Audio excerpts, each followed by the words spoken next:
કન્યા રાશિના જાતકો માટે ખુશી અને પ્રગતિનો મહિનો ઓગસ્ટ 2026નું રાશિફળ. નમસ્કાર પ્રિય દર્શક મિત્રો, ભક્તિ વેદિકા યુટ્યુબ ચેનલ પર આપ સૌનું હાર્દિક સ્વાગત છે.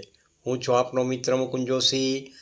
આજે આપણે ખૂબ જ સવિસ્તાર ચર્ચા કરવાના છીએ કે ગ્રહોની વિશેષ ચાલ અને નક્ષત્રોની સ્થિતિ મુજબ ઓગસ્ટ 2026નો આ મહિનો કન્યા રાશિના જાતકો, જેમ કે નામાક્ષર છે તેમના પ, ઠ અને હણ માટે કેવો રહેશે, શું લઈને આવ્યો છે આ મહિનો તમારા જીવનમાં, આવો જાણીએ.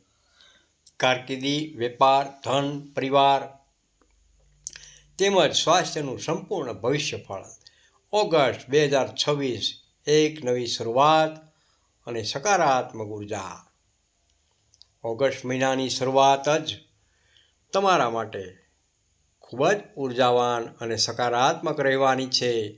લાંબા સમયથી જે અટકેલા કાર્યો હતા, જે કામોમાં અડચણો આવી રહી હતી, તેને પૂર્ણ કરવામાં હવે તમને સફળતાના શિખર પર પહોંચાડશે. તમારા મનમાં જે રચનાત્મક વિચારો અને યોજનાઓ લાંબા સમયથી ચાલી રહી હતી, તેમાં હવે આગળ વધવાનો સુવર્ણ માર્ગ ખુલી રહ્યો છે. તમારો આત્મવિશ્વાસ ચરમસીમા પર હશે અને તમારા કાર્યસ્થળ પર તમારી મહેનતનું પ્રશંસા થશે. નોકરી તેમજ વ્યવસાય. કારકિર્દી ક્ષેત્ર. નોકરિયાત વર્ગ માટે, નોકરી કરતા જાતકો માટે આ મહિનો વિશેષ ઉપલબ્ધિઓથી ભરેલો રહેશે. ઉપરી અધિકારીઓ અને સહકર્મચારીઓ પૂરેપૂરો સહયોગ મળશે. જો તમે લાંબા સમયથી પ્રમોશન અથવા પગાર વધારાની રાહ જોઈ રહ્યા હતા, તો તે અંગે સકારાત્મક ચર્ચા કે શુભ સમાચાર સાંભળવા મળી શકે છે. નવી જવાબદારીઓ તમને વધુ નિપુણ બનાવશે. વેપારી મિત્રો તેમજ ધંધાકીય વ્યાપાર કરતા મિત્રો માટે, વેપાર જગત સાથે જોડાયેલા જાતકો માટે આ મહિનો નફાકારક સાબિત થશે. નવા ગ્રાહકો સાથે જોડાવાની તક મળશે અને જૂના સંબંધો વધુ મજબૂત બનશે. નવા વ્યવસાયિક સંબંધો અને ભાગીદારી ભવિષ્યમાં મોટો આર્થિક લાભ કરાવી શકે છે. જો કે કોઈ પણ નવું મોટું રોકાણ કરતા પહેલાં બજારના પ્રવાહોને સમજીને યોગ્ય વિચાર કરશો તો વધુ હિતાવક રહેશે. આર્થિક સ્થિતિ તેમજ ધન પ્રાપ્તિ. આર્થિક દ્રષ્ટિએ આ મહિનો મિશ્રિત પરિણામો લઈને આવશે. તમારી આવકમાં વધારો થવાના પ્રબળ યોગ બની રહ્યા છે, જેના કારણે આર્થિક પક્ષ મજબૂત બનશે. પરંતુ સાથે સાથે કેટલાક અણધાર્યા તેમજ જરૂરી પારિવારિક ખર્ચ પણ વધી શકે છે. ઘરના રિનોવેશન, વાહન ખરીદી અથવા પરિવારની કોઈ આવશ્યક જરૂરિયાત પાછળ ધન ખર્ચ થઈ શકે છે. જો તમે શરૂઆતથી જ યોગ્ય બજેટ અને નાણાકીય આયોજન કરશો તો સારી એવી બચત કરવામાં પણ ચોક્કસપણે સફળતા જરૂરથી મળશે.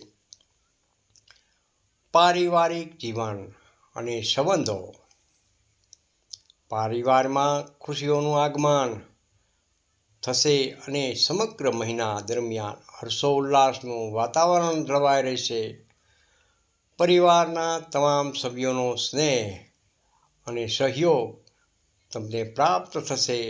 તમારા જીવનસાથી સાથેનો તાલમેલ અદ્ભુત રહેશે, જેનાથી પારિવારિક સંબંધોમાં વધુ મધુરતા આવશે.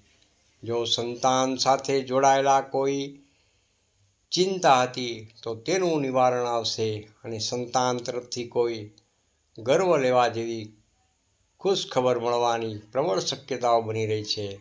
વડીલોના આશીર્વાદ અને માર્ગદર્શન આખા મહિના દરમિયાન તમારું રક્ષણ કરશે.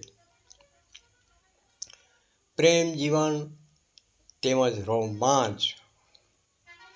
પ્રેમ સંબંધોની બાબતમાં આ મહિનો અત્યંત રોમાંચક અને વિશ્વાસપૂર્ણ રહેશે. જો પરસ્પર કોઈ ગેરસમજણ ચાલી રહી હતી તો તે દૂર થશે અને સંબંધોમાં નવી ઉષ્મા અને મીઠાશનો અનુભવ પ્રાપ્ત થશે. જે યુવા જાતકો હજુ અવિવાહિત છે તેમના જીવનમાં કોઈ ખાસ વ્યક્તિના પ્રવેશના સંકેતો મળી રહ્યા છે અથવા સારા લગ્ન પ્રસ્તાવની શરૂઆત પણ થઈ શકે છે. શિક્ષણ તેમજ વિદ્યાર્થી વર્ગ. વિદ્યાર્થી મિત્રો માટે આ સમય સખત પરિશ્રમનું મીઠું ફળ મેળવવાનો છે. જે વિદ્યાર્થી મિત્રો સ્પર્ધાત્મક પરીક્ષાઓની તૈયારી કરી રહ્યા છે અથવા ઉચ્ચ અભ્યાસમાં વ્યસ્ત છે તેઓએ પોતાની એકાગ્રતા અને ધ્યાન સમર્પણપણે લક્ષ્ય પર કેન્દ્રિત રાખવું પડશે. તમારી ધગશ અને મેનેજમેન્ટ જોઈને તમને ભવિષ્ય માટે શ્રેષ્ઠ પરિણામો પ્રાપ્ત થવાની પૂરી સંભાવના બની રહી છે. સ્વાસ્થ્ય તેમજ તબિયતની વાત કરીએ તો સામાન્ય રીતે આ મહિનો તમારા સ્વાસ્થ્ય માટે અનુકૂળ રહેશે. તેમ છતાં ગ્રહોની સ્થિતિને જોતાં થોડી સાવચેતી ખાસ રાખવી જરૂરી છે. મોસમી ફેરફારના કારણે પાચનતંત્ર, પેટની તકલીફ અથવા વધુ પડતી ભાગ દોડને કારણે થાક જેવી સમસ્યાઓ ઉદ્ભવી શકે છે. આ બાબતે સચેત રહેવું. તમારા દિનચર્યામાં નિયમિત યોગ, વ્યાયામ, પૂરતી ઊંઘ અને સાત્વિક આહારને પ્રાધાન્ય આપશો તો ઉર્જાવાન રહેશો. માસનો વિશેષ સાર. એકંદરે જોઈએ તો ઓગસ્ટ 2026નો આ મહિનો કન્યા રાશિના જાતકો માટે પ્રગતિ, નવી સુવર્ણ તકો અને મહેનતનું અદ્ભુત ફળ આપનાર સાબિત થશે. જો તમે જીવનમાં ધીરજ, પરિપક્વ સમજદારી અને સકારાત્મક વિચારસરણી સાથે આગળ વધશો તો જીવનના પ્રત્યેક ક્ષેત્રમાં અપેક્ષિત સફળતા પ્રાપ્ત કરી શકશો. જો તમને અમારું આ માસિક રાશિફળ પસંદ આવ્યું હોય તો વિડીયોને દિલથી લાઈક જરૂરથી કરજો. તમારા સ્વજનો સાથે શેર પણ જરૂરથી કરજો અને આવી અવનવી જ્યોતિષી જાણકારી માટે ભક્તિ વેદિકા યુટ્યુબ ચેનલને સબસ્ક્રાઈબ કરવાનું ભૂલશો નહીં. રાધે રાધે. જય શ્રી કૃષ્ણ. ફરી મળીશું નવા સચોટ રાશિફળ સાથે. ત્યાં સુધી સૌને મારા નમસ્કાર. ધન્યવાદ. આપનો અભિપ્રાય જરૂરથી આપજો.